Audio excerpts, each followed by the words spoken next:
Hello friends, আশা করি আপনারা ভালোই আছেন। তো লাস্ট ভিডিওতে আমরা দেখেছিলাম যে কমেন্ট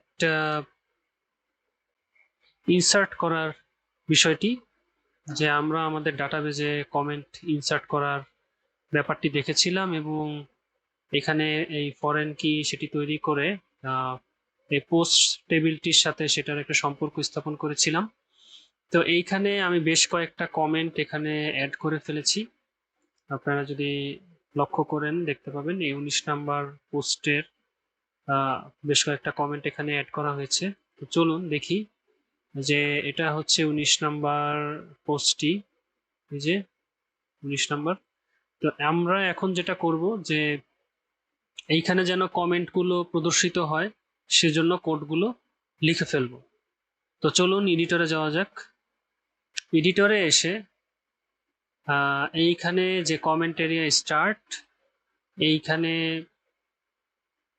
এটা কোনটা, এটা হচ্ছে যে হেডার স্টার্ট, এবং এইখানে যে আমরা কমেন্ট এরিয়া স্টার্ট, এটা ঠিক নিচে এখানে আমরা হচ্ছে একটি সেকশন তৈরি করব। তো এটি হবে হচ্ছে ফেচিং কমেন্টিং এরিয়া।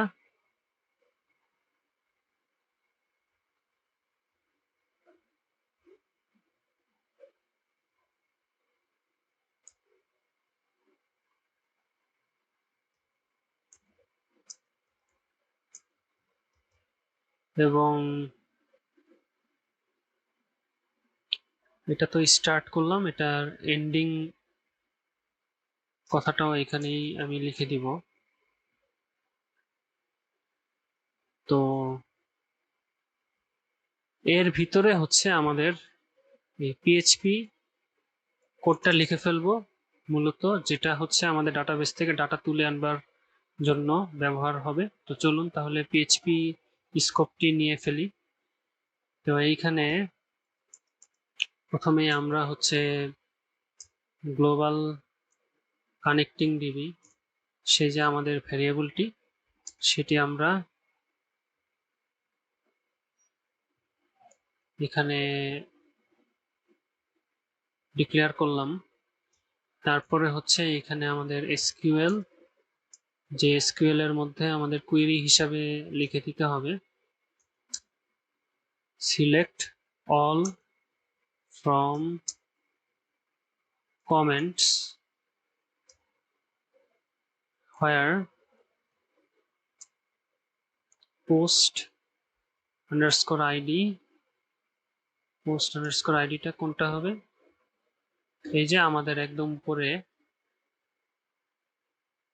এই যে এখানে সার্চ কিউরি প্যারামিটার। তো আমরা পার্টিকুলার একটা আইডির এগেইনস্টে যে কমেন্টগুলো আছে সেটাকে আমরা প্রদর্শিত করতে চাচ্ছি, তো সেটাই আমরা এখানে লিখে দিলাম। তো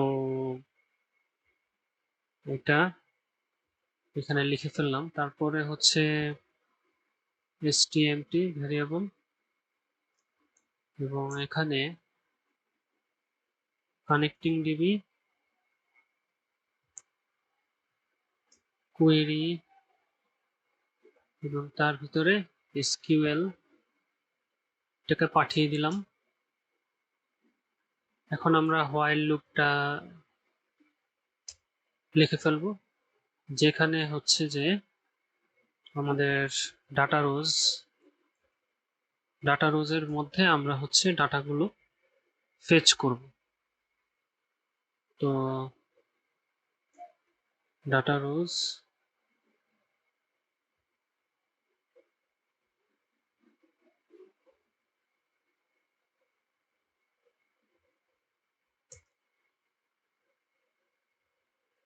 ওকে। তো আমরা এখানে আসলে সবগুলো ডাটা এখানে ফেচ করব না। তো যেহেতু আমাদের এটা হচ্ছে একটা পাবলিক পেজ, তাই আমরা হচ্ছে ইমেল এটার আসলে দরকার নাই। আমরা মূলত যেটা যেটা প্রদর্শিত করব সেটা হচ্ছে ডেট টাইম, নেম আর কমেন্ট, এই approved by status post ID বা আইডি এগুলো আসলে আমাদের প্রদর্শন করানোর খুব একটা প্রয়োজন নেই। তো এইখানে তাই আমি হচ্ছে কমেন্ট ডেট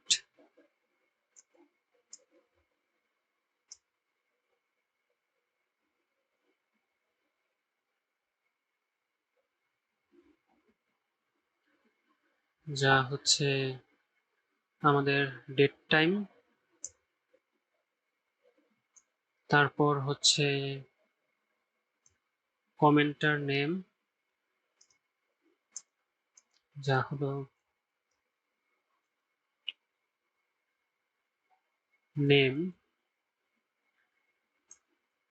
এবং কমেন্ট কন্টেন্ট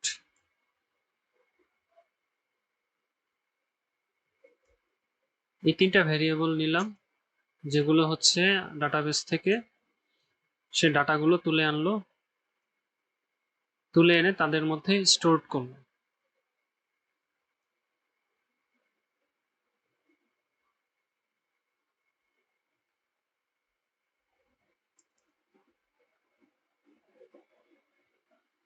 তো এই ছিল পিএইচপি স্কোপের কমেন্টগুলো। এরপর এখন আমরা যেটা করব যে এইখানে হচ্ছে HTML কোডগুলো লিখে ফেলবো। তো এই জন্য তো এখানে প্রথমে আমি একটা ডিভ নিয়ে নিব, তারপর আরেকটা ডিভ যেটা ক্লাস থাকবে মিডিয়া, এবং এর ভিতরে আরেকটা ডিভ থাকবে, এটা হবে মিডিয়া বডি।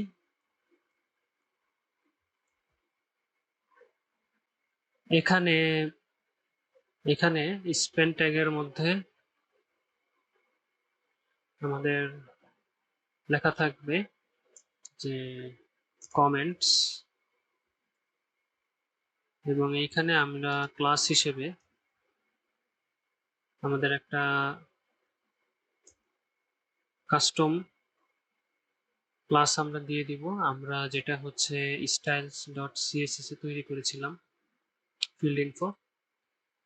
তো এই মিডিয়া বডির ভিতরে হচ্ছে এখানে এখানে একটা হেডিং হিসাবে h6, যার ভিতরে আমি হচ্ছে পাঠিয়ে দিব আমাদের কমেন্টার নেম,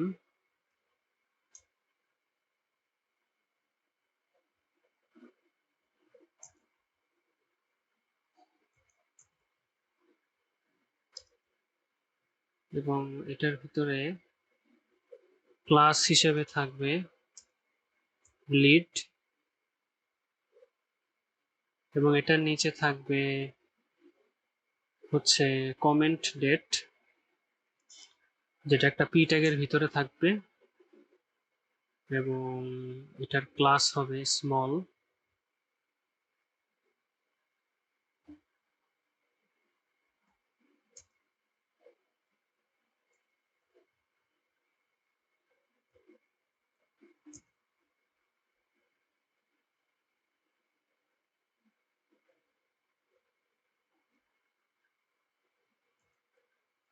তো কমেন্ট ডেট, ওকে, এবং এইখানে পি ট্যাগের ভিতরে থাকবে হচ্ছে কমেন্ট কন্টেন্ট। এই পি ট্যাগটা আর কোনো ক্লাস আমরা দিয়ে দিব না, এটা সরাসরি প্যারাগ্রাফ ট্যাগ হিসেবেই থাকবে।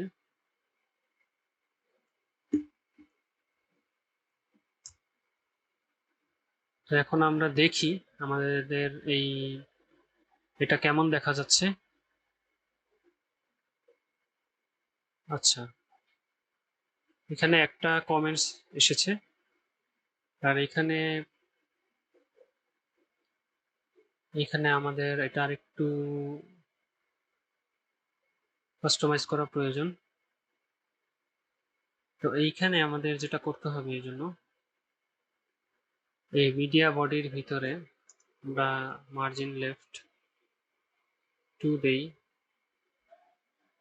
আর যেটা হচ্ছে যে এই যে হোয়াইল লুপের এন্ডিং ট্যাগটা, এটাকে হচ্ছে আমাদের এইখানে দিয়ে দিতে হবে।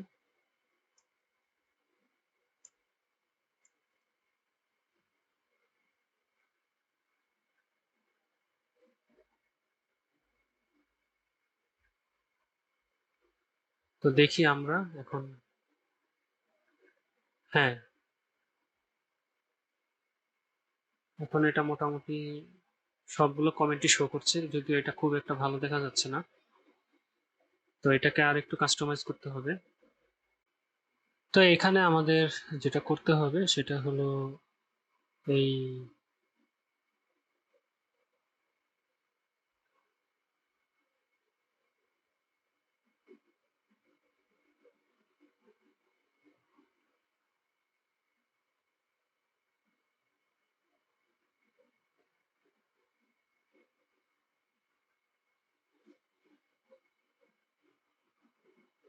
এই স্পেনটাকে আমি হচ্ছে কাট করে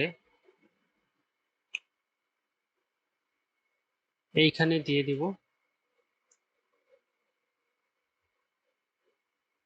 এবং এইখানে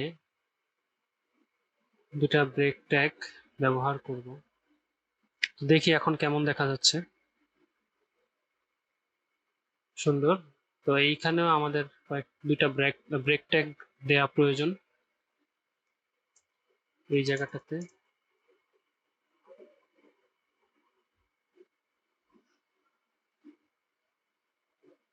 হ্যাঁ, তো এইখানে আমরা আরেকটা কাজ করব, সেটা হচ্ছে আমাদের স্টাইলস ডট সিএসএস এ আমরা কমেন্ট ব্লক নামে একটা এক্সটার্নাল সিএসএস তৈরি করেছি। তো এটাকে আমরা যদি এখানে দিয়ে দেই,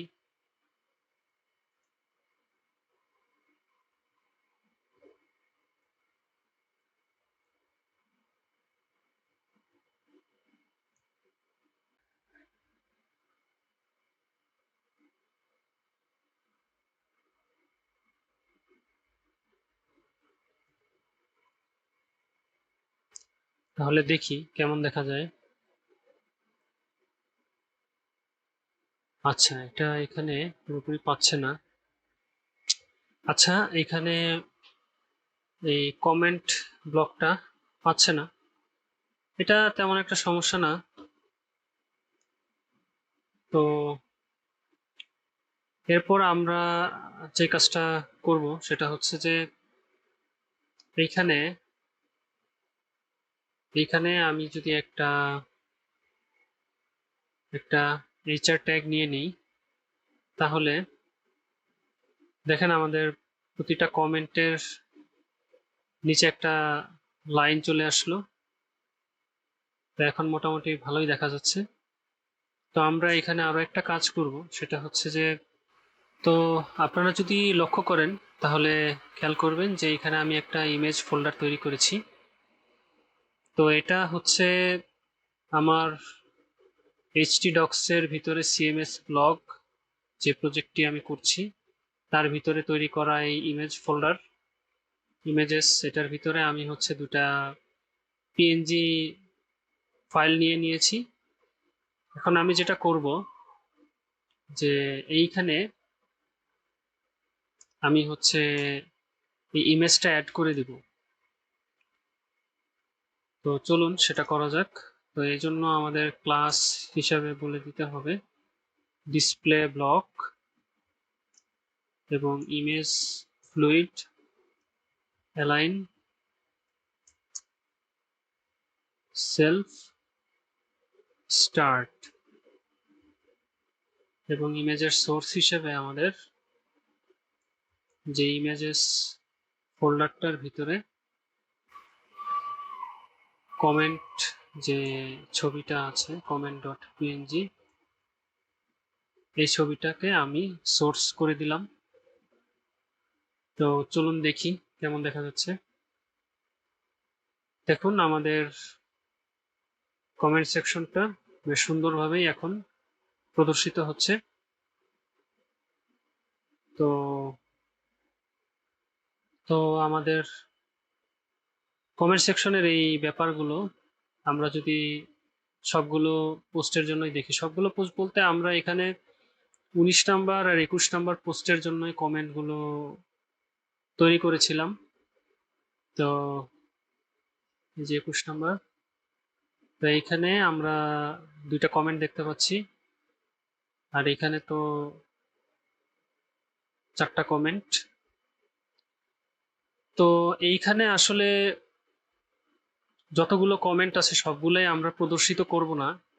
আপনারা দেখতে পাচ্ছেন এখানে যে অ্যাপ্রুভড বা তারপর স্ট্যাটাস, তো এইখানে হচ্ছে আমি একটা কমেন্ট কমেন্ট তো না, এখানে একটা কোয়েরি আমি হচ্ছে যে লিখে দিব। সে কোয়েরিটা হচ্ছে এখন যদি স্ট্যাটাস অন থাকে তাহলেই যেন সেটা শো হয়। তো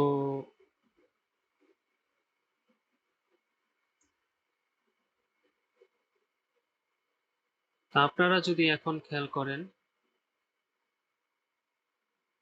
আচ্ছা এখানে একটা বিষয়, আমাদের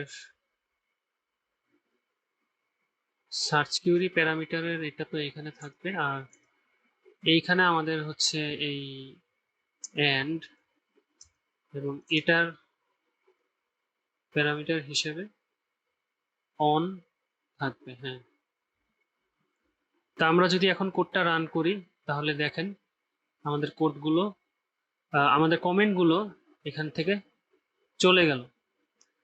কিন্তু এখন যদি আবার আমি হচ্ছে এই যে 19 নাম্বার এটা হচ্ছে অন করে দেই,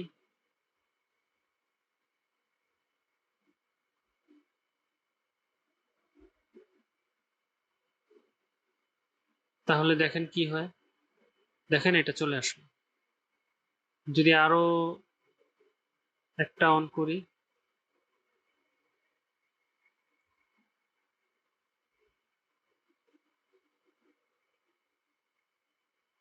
দেখেন আরো একটা চলে আসলো।